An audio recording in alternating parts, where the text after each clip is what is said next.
Bapak Ibu, teman-teman sekalian, kita ketemu lagi di episode Renungan Sebutir Debu. Pada kesempatan ini saya ingin mengajak Bapak Ibu, teman-teman sekalian, untuk kita sama-sama memikirkan tentang roh Tuhan atau bukan roh dari Tuhan.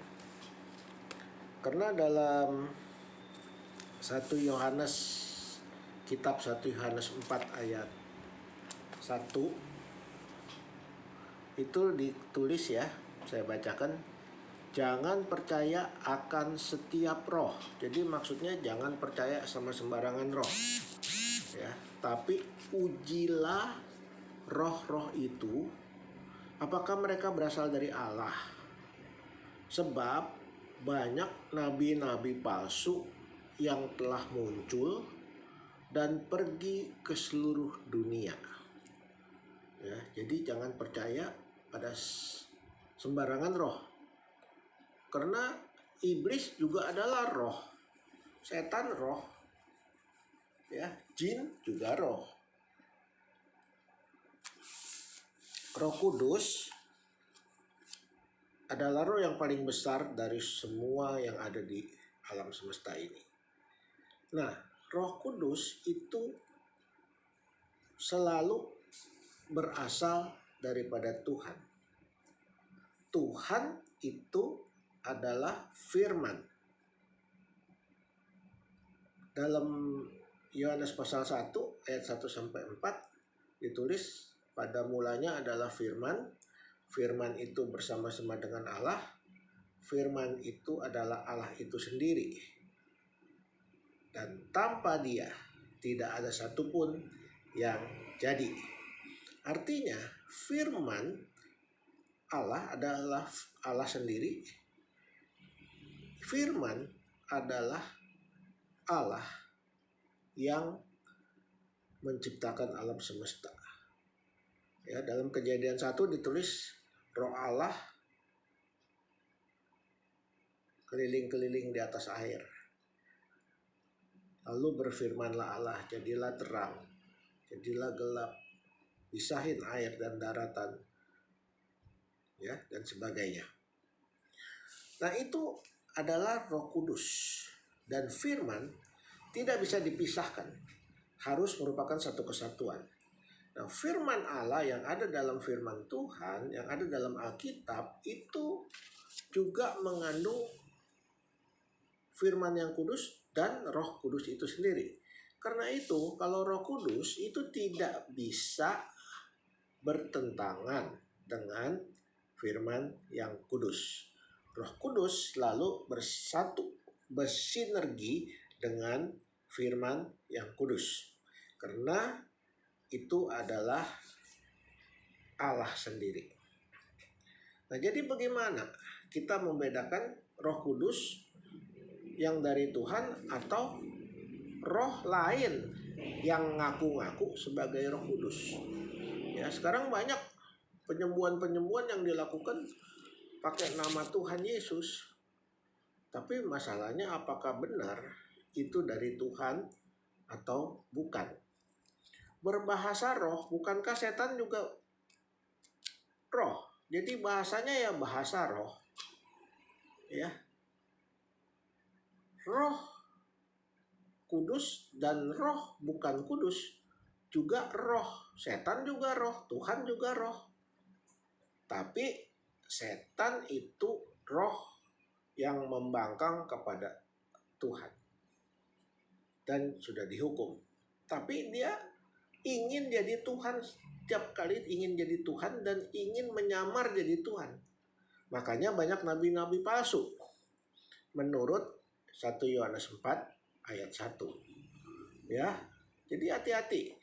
Kalau lantas bagaimana kita mengujinya? Bagaimana kita tahu bahwa ini Roh Kudus atau roh lain? Untuk mengetahui Roh Kudus, kita harus menguji roh-roh itu. Apakah sejalan ataukah bersinergi atau cocok enggak sama firman Tuhan. Kalau enggak cocok pasti bukan dari Roh Tuhan. Artinya, kalau ada roh Tuhan, ada Roh Kudus yang tinggal dalam hati kita, harusnya hidup kita penuh damai sejahtera. Tidak hidup dalam ketakutan, tidak hidup dalam kesombongan, tidak hidup dalam kebencian, tidak hidup dalam keserakahan, tidak hidup dalam perzinahan, tidak hidup dalam perselingkuhan, tidak mengadu domba, tidak memecah belah, tidak memfitnah, tidak menghakimi, tapi mengampuni, mengasihi dengan kasih yang tidak putus dan damai sejahtera. Di luar itu, buah rohnya tidak cocok. Tidak cocok dengan firman Tuhan. Ya.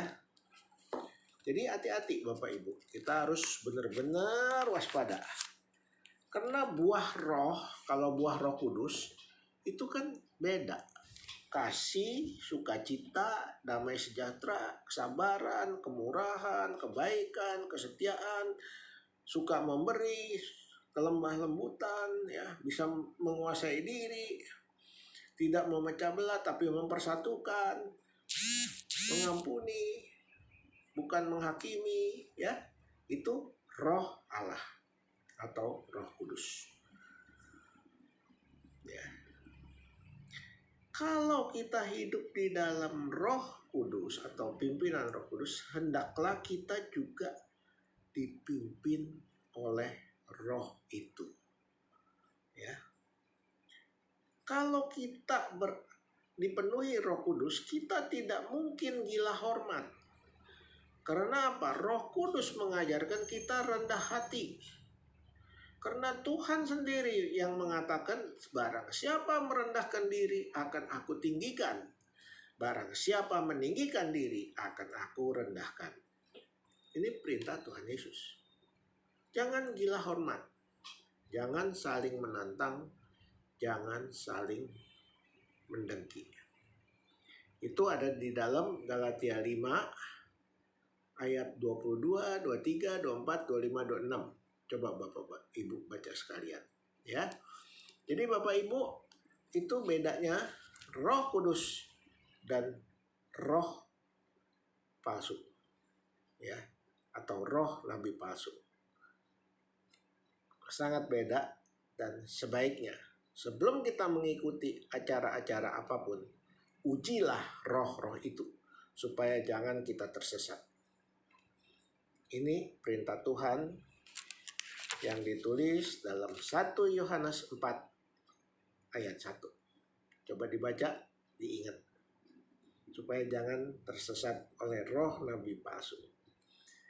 Baik Bapak Ibu, jangan lupa klik subscribe, share kemana-mana, supaya makin banyak orang tahu, makin banyak orang mengerti, makin banyak orang yang tidak terjebak atau terjerat oleh jerat-jerat yang dipasang si jahat. Sampai ketemu lagi Bapak Ibu, semoga ini bermanfaat dan bisa mendidik, memberikan kita pengertian. Walaupun sedikit demi sedikit,